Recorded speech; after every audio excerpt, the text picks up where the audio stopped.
CBS47 Action News Jax begins with breaking news. Breaking news right now this noon. In just the last hour, JSO released this new picture. It's of a gun JSO believes was found in a suspect's car following a deadly officer-involved shooting. Action News Jax first brought you this breaking story on Action News Jax Sunday night. The man shot and killed was going the wrong way on Moncrief Road and wouldn't stop, according to officers. And that's when Officer N.E. Lawson approached the car. There was reportedly an exchange of words, and the officer fired several times.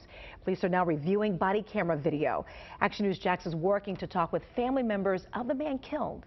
Welcome to Action News Jax at noon. I'm Dawn Lopez. And I'm Phil Amato. Also right now, Action News Jax is asking JSO if they believe a shooting and car break-ins at two apartment complexes are related. Action News Jax brought you the shooting off Baymeadows as breaking news this morning. Action News Jax Brittany Donovan has been there since 6 a.m. She joins us live now. And Brittany, families' cars were also broken into right next door. And Phil and Dawn, this is the complex where those cars were broken into. It's called the Avenues here off Baymeadows Road. But here's what I really want to show you. Take a look at this fence. It separates it from the Bay Tree apartments. There's a big hole in it. And the path you see here, it leads right up to where JSO says someone was shot this morning. We found bullet holes in a car windshield at the Bay Tree apartments. It's where JSO searched for evidence all morning long after they said someone was shot in the parking lot. That's scary. That's really scary because it's literally right beside there. Danielle Wilsey lives in the complex next door. She and other neighbors woke up to find their car windows shattered. Glass covered the backseat of one car. I counted at least 10 cars that were targeted. I asked JSO if they believe the break-ins and shooting are connected. We saw this hole in a fence that separates the two complexes, big enough for an adult to walk through. I didn't actually know there was an apartment complex over there until I had seen people walking out of there. Majority of the time they just walk straight through that hole. JSO says they don't have any information about a suspect in the shooting at Bay Tree. They wouldn't say if the victim was a man or woman, only that they are expected to survive. You're taking a look at a security camera that we found on a building here on the corner near both apartment complexes. Now, we've been out here since about 6 a.m. and we saw police waiting to talk to the people who work at this store. I'm still waiting to hear from JSO about whether they believe the break-ins and the shooting are connected. I'll let you know what I find out tonight at 5. Reporting live, Brittany Donovan, CBS47, Action News Jax. Action News Jax is working to learn the name of the victim killed in a crash, and we're giving you a live look right now from our DOT cam from the scene. And you can see two lanes on I-95 North in St. Johns County. That's near State Road 206. They're open from that investigation. This is video, actually. Troopers say that a car was parked on the shoulder of the road when a tow truck crashed into it. The driver, Darren Greenwich, was pronounced dead at the scene. Action News Jax is working to learn more details about the crash. We'll bring you a live update on Action News Jax tonight at 5. There is now an arrest in connection with the murder of this local teacher. Action News Jax told you when Vivian James was found dead in her home on Jacksonville's west side. Now, police now say that Zebulon Perkins was arrested the same day at a motel. Police say that he's not facing a murder charge, but he is accused of having a lot of property that belongs to Vivian James, including her car.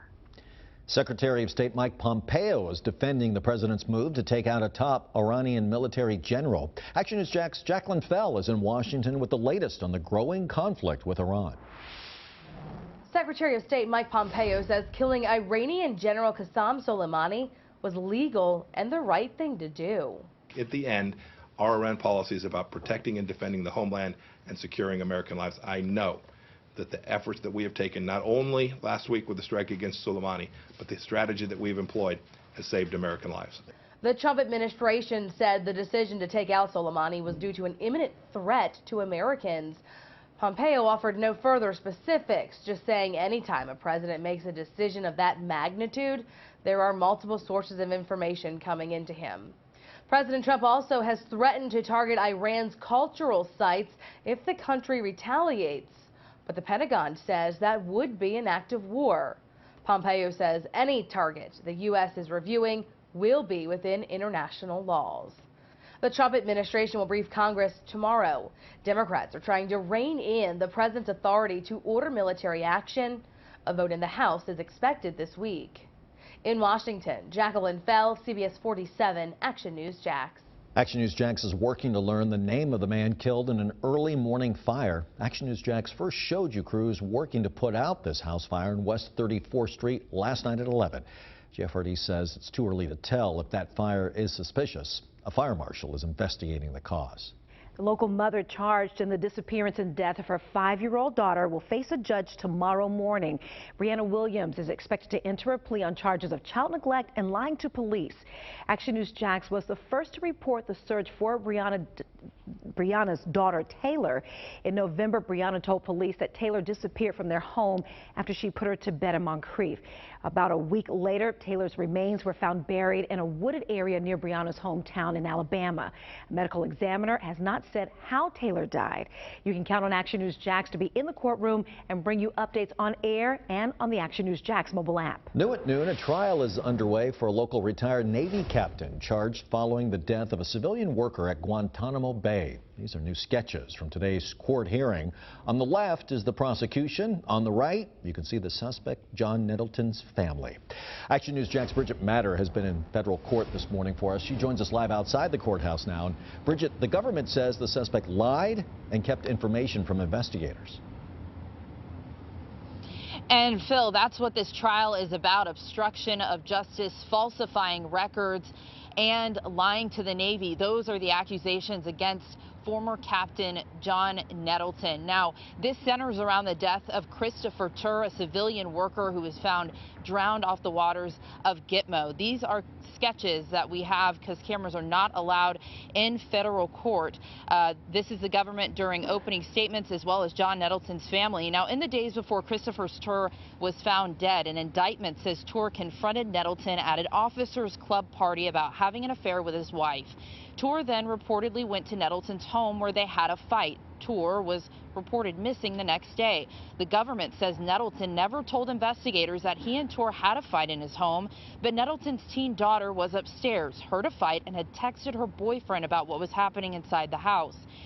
Investigators found blood throughout the home, which the government says indicated a serious fight happened.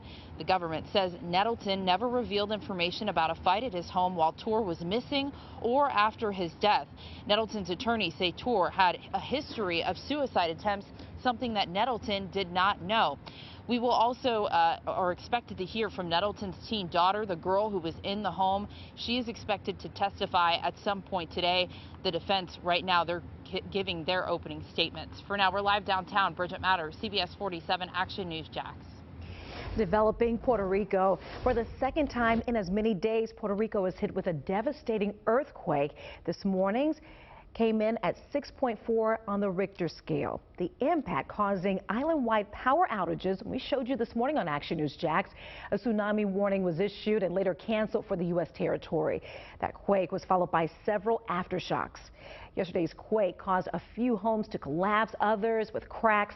Right now, we're seeing reports of mass power outages across the island. We're staying on top of this for you and looking through new pictures and information, and we'll bring it to you as it comes out. Authorities are calling this the island's most damaging earthquake in more than a century. And this is a look at some of the damage to a historic church, which is a major tourist attraction. That church was built in 1841, and all you can see is just piles of concrete here. Authorities are asking families in the area to stay home as more aftershocks are expected throughout the day. And again, as we learn more, we'll bring you up to date on air and online. Developing right now, a car has been located in connection with at least 18 cars that have been struck by BB gunfire. Deputies in Central Florida say the suspect drove a dark car up to the victims and then opened fire. That's the only description they have of the suspect. It happened on I-4 near the Orange and Osceola County line. Action News Jax told you last week when 19 vehicles were shot in that same general area. Today, friends and family will remember the life of an 18-year-old college student from Jacksonville, Malik Brown. They're holding a candlelight vigil this evening. Action News Jax told you Friday when police say that he was killed in a robbery on West 12th Street. He leaves behind a 1-month-old daughter. I'm just trying to get it day by day so I can bury my son. They took my son. Took my son. I don't know. And Brown's family is urging those with information to please come forward with information that could lead to Malik's killer. Next week, the state Senate will consider an increase in teacher pay. Action News Jax told you in December when Governor Ron DeSantis announced how much money local counties could get to raise their salaries. A key part of the plan is setting a minimum salary of $47,500 a year for public school teachers. First cases of hepatitis A in 2020 are being reported in local counties. Hepatitis is a contagious liver infection that's causing a health emergency in the state of Florida.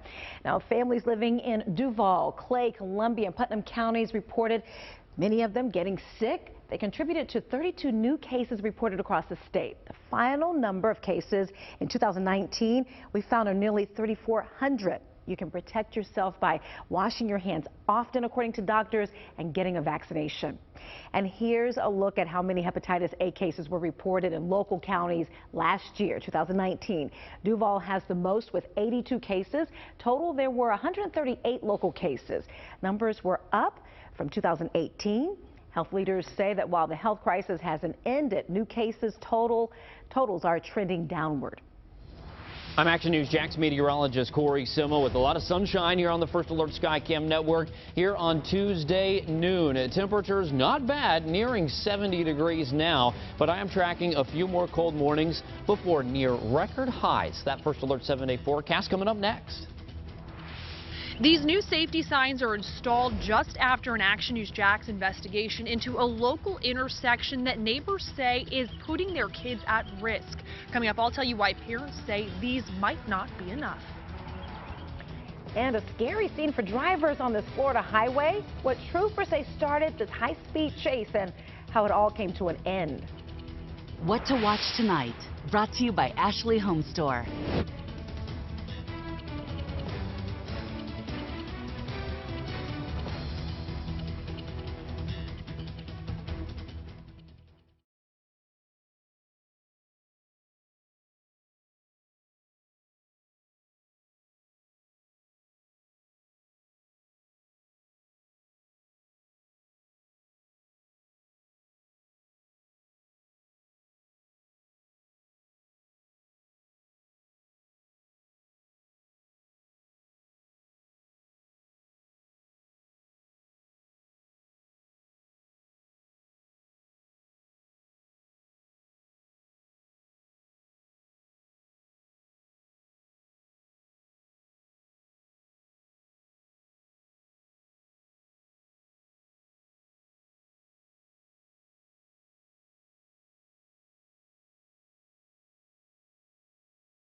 These new safety signs are up shortly after an Action News Jax investigation into a local intersection neighbors say is putting their kids at risk.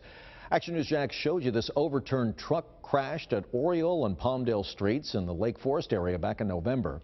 New at noon, Action News Jax investigator Beth Russo shows us steps being taken to make the area safer and why families say it might not be enough. I first showed you this smashed concrete metal reinforced pole back in November. Neighbors say it was knocked over during a crash. Now, if we walk over here, you can see these safety signs have been installed to try and slow cars down and make the area safer for families. These signs are local leaders' solution to what neighbors say is non-stop speeding near the intersection of Oriole and Palmdale. My boys have witnessed all these accidents. I first met Jared Powers in November when this truck ended up overturned right next to his house. The dad tells me crashes are constant, so he questions if his kids can play in their own front yard. This gate's not going to stop a car from flipping up into the yard. Action News Jax reached out to city leaders about neighbors' concerns. We even put families in touch with the Traffic Engineering Division. Now, these signs are out warning drivers. I'm thankful for the signs. I'm thankful for the response that something was done. But Powers says he doesn't know if it's enough. We used a GoPro to show you what drivers see while approaching the curve.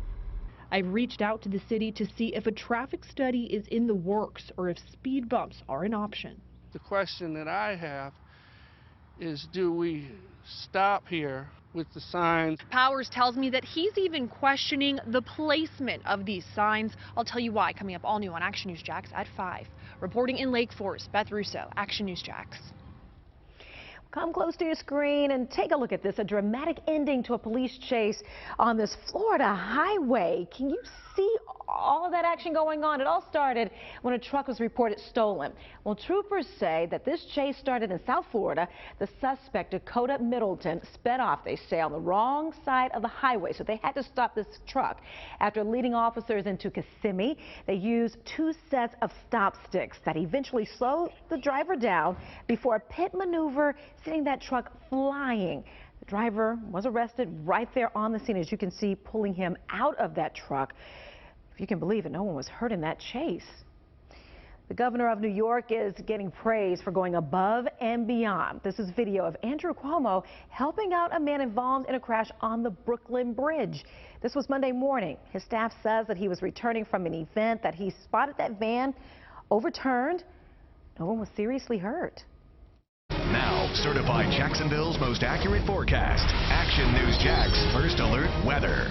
A lot of blue sky here this noon on the Action News Jax First Alert Skycam Network. A live look here from the White Room in St. Augustine. There is the Bridge of Lions here over the Matanzas River. It is 65 degrees, a west-southwest wind at 13. That wind, it is breezing up out there this afternoon. Despite the sunshine, a cold front is approaching us. But before that front moves in, it's going to be a pretty nice day. Temperatures in the upper 60s inland southeast Georgia, low 70s for Jacksonville and Middleburg, down into Clay County, St. Augustine and Palatka, upper 60s today. Just a little bit warmer inland and northeast Florida, between about 70 and 72 for Lake City, Glen, St. Mary, Lake Butler and Stark. There was no rain on First Alert Doppler HD. This cold frontal passage, it is going to be a dry one. You can barely make out where the front is located now. There are just a couple of these little raindrops that are moving into the Gulf of Mexico, but as the front moves through northeast Florida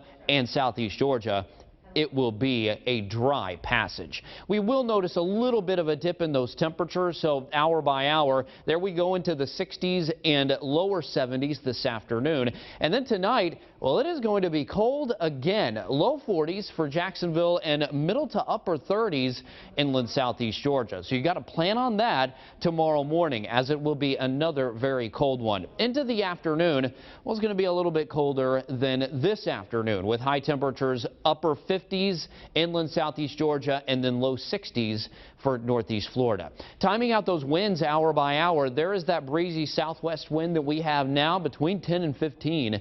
That stays stays up through this afternoon and early evening. But tonight, the wind, it does start to calm down. Those of you along the coast will see a little bit bump in those winds even through tonight and early tomorrow morning. The temperature trend, though, this is up after a bit of a cooler day tomorrow afternoon. Back into the 70s Thursday and Friday. Low 80s then on Saturday, Sunday, and Monday, with near record temperatures through your weekend, which is always in view here on the First Alert 7-day forecast.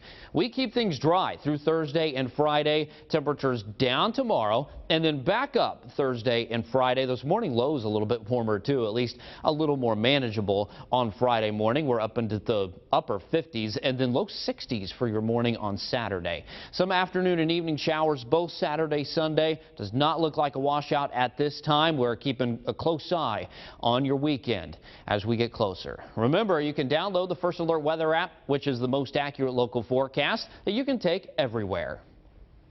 Bringing flying cars to life. The two companies coming together to help bring driving into its futuristic form. And a woman hopes that concept would happen sooner than later. Coming up, how this SUV ended up parked in this community pool.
Take a look at this picture.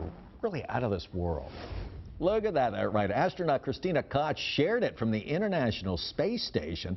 It turns out you can see shooting stars from space. It's the first meteor shower of 2020 over the northern hemisphere. Those green bands there toward the top of the picture is the Aurora Borealis, or the Northern Lights. Isn't that cool? Good looking. Well, flying cars could be moving one step closer to reality now. Uber and Hyundai have announced a deal to push the concept forward. Hyundai plans to produce and deploy those flying cars, kind of oversized drones apparently. Should be bigger than that. And Uber would provide the airspace support services. The move is to help reduce urban congestion. If only a Florida woman had one of those. She was airborne but landed. Florida Highway Patrol says the driver lost control of the SUV, dove nose first into the community pool in Newport Richey. The woman was able to get out, embarrassed but okay. She was cited for careless driving.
Coming up on CBS47 Fox 30 Action News Jax at 5 this afternoon, anchor John Bachman sits down with the sheriff of Jacksonville to ask the tough questions about the rising number of murders in our city, what Mike Williams has to say about keeping families safe. That's tonight at 5. More sunshine today, cold tomorrow morning again. Enjoy your day. Y&R is up next.